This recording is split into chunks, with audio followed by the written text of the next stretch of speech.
Hi, this is Annie Fox for Family Confidential, Secrets of Successful Parenting. My guest today is Dr. Regina Lamourelle. Dr. Lamourelle is a professor of human development at Santiago Canyon College in Orange, California.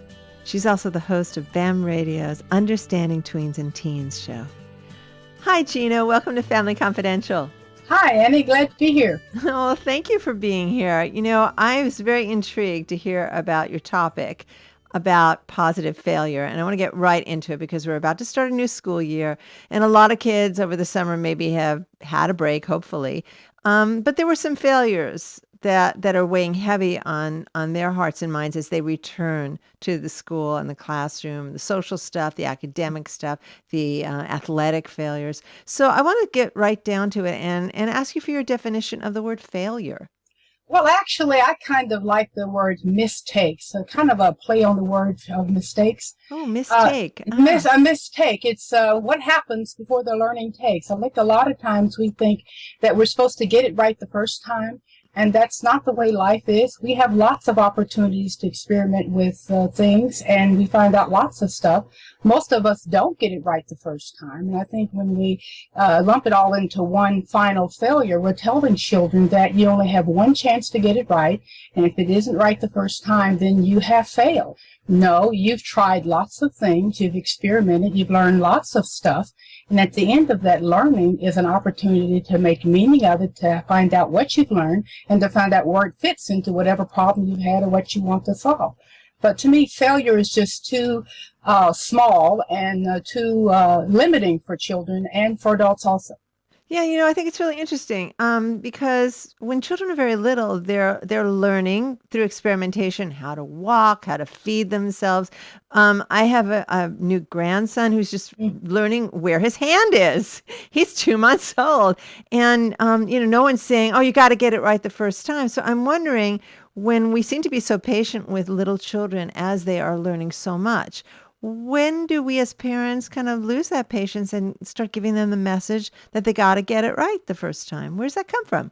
I think it happens gradually along the way with a lot of help from teachers, schools, and a lot of these well-meaning feedback sessions that we all get of what children have to do. I don't think there's any one particular time it happens. It just happens gradually where we think we want our kids to do our best, and the outcome of that are those famous grades or getting into a school or getting an award. I think it's those things that I think have the unintended consequence of having people focus on the end result without the process. We forgot that learning is always a process that happens gradually, bit by bit.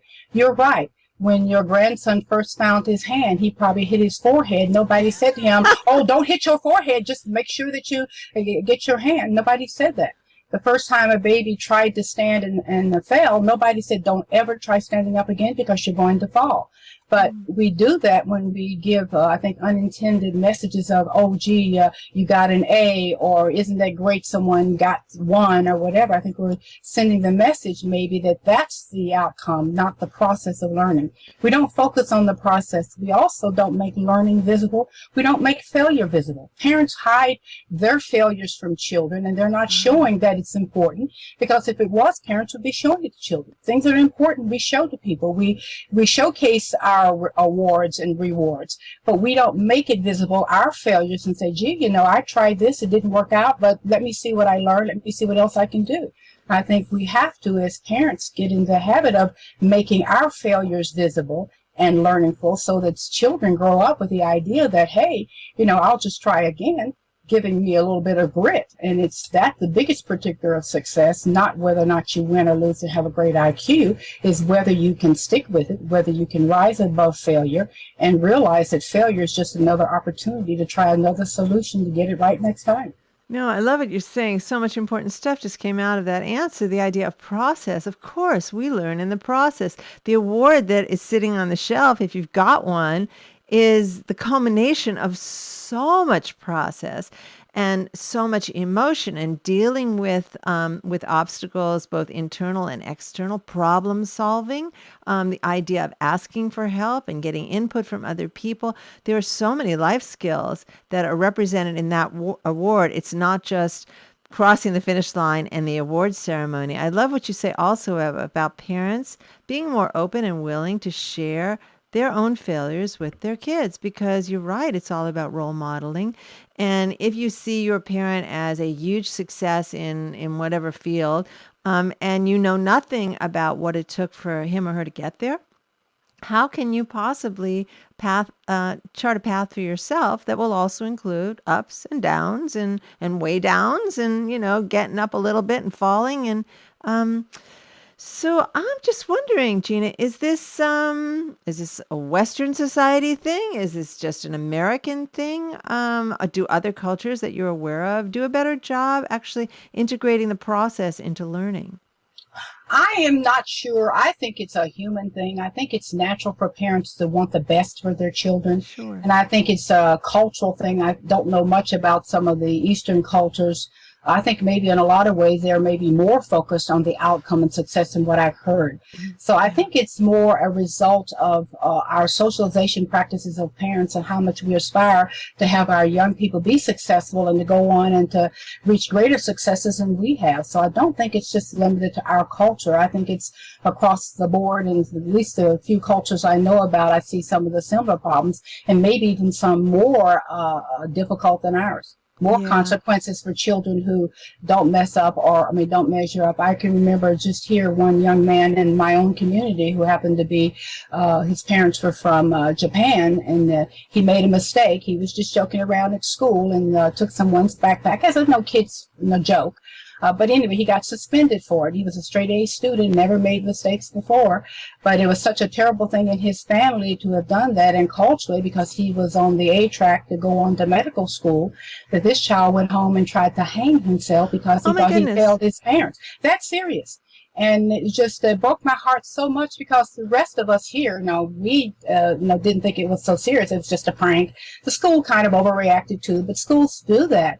But it was more his cultural underpinning that shaped his decision to, gee, I've disappointed my parents so by this one thing because I'm perfect. I'm the one that gets straight A's. That's what's expected of me. That's what's expected of my cultural group, both from what other people expect and what my parents expect. That's the burden this child carried on, It's too much. and didn't work out well for him, and I think for a lot of other people. I think parents are well-meaning, but parents have to, I think, step back in all cultures and be realistic and realize that you're not raising children, you're raising adults. And they are also people in and of to themselves, and our job is to guide them and to support them, not to become them or to make them be and to have things that we didn't do, or maybe things that we wanted. They may not want what we want. They may not aspire to be what we want it to be. And I think even though we all feel that way, I feel that way with my children. Some of them made choices that I would not have made, but they made them, and I try to support them, and I keep my tongue, and I try to realize that they are who they are. I love them. I don't always agree with them, but I support them. And I think that's where parents have to kind of know when to be overbearing and say, this is what you have to do, as opposed to this is what's healthy to do. And Mm. parents aren't always right. And I think that's the other part. And we as parents have to admit we were wrong. I was wrong about X, Y, and Z. Because sometimes kids get it right and we don't. And I think we're reluctant because of our upbringing to admit, hey, you got it right. You nailed it. I didn't. And I think it's about being fair and honest to teach children what we want them to be when they grow up, but living it as they grow up. You don't become an adult all of a sudden. You become an adult at the end result of a process of growing up and going through a lot of life challenges that your parents have given you the opportunity to both have and to support. And part of those challenges don't end up the way we expect or what we want, but I think there's always something to learn from having faced them and gone through Always. them. I have Always. just a few minutes left, and because we are kind of in a back to school mode, I'm wondering if you could give some tips first to teens for facing the new school year with a more positive view about the positive potential of failure. I'll start with that one, and the next one will be a tip for parents.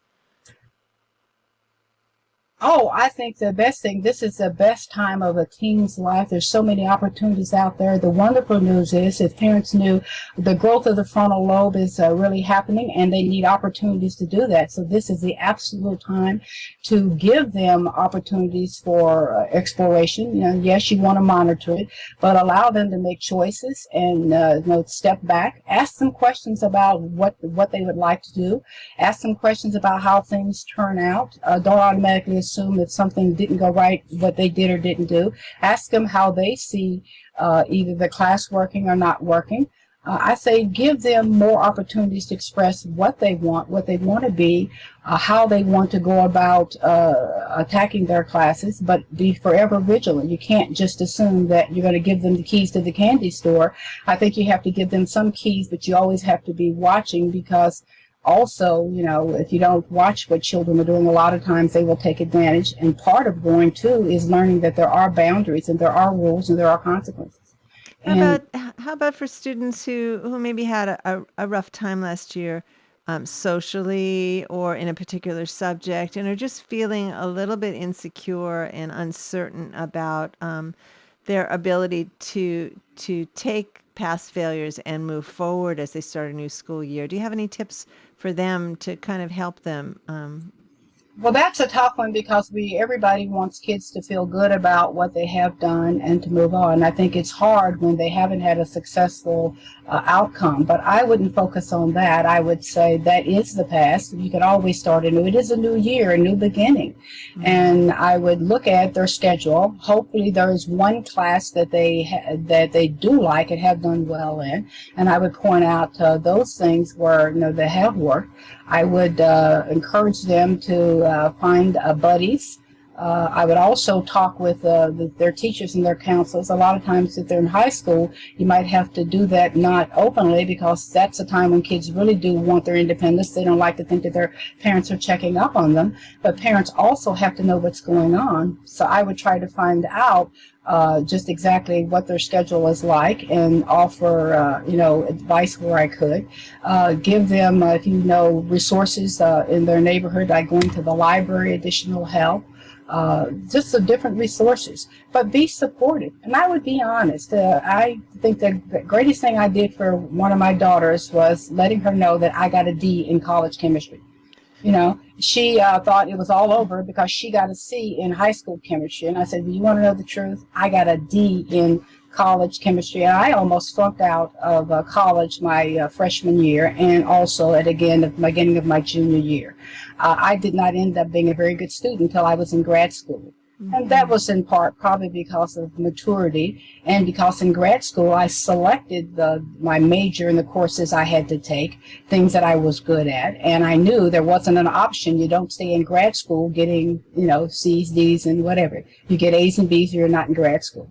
And so I would tell them that it isn't all over. Even if you get a grade that isn't a favorable one, there's ways where you can supplement that with either taking the class again or taking something else, or switching gears. So it's not an all end all just because the class didn't work out. So I wouldn't focus on the end all, just the opportunities for doing something different and doing it anew.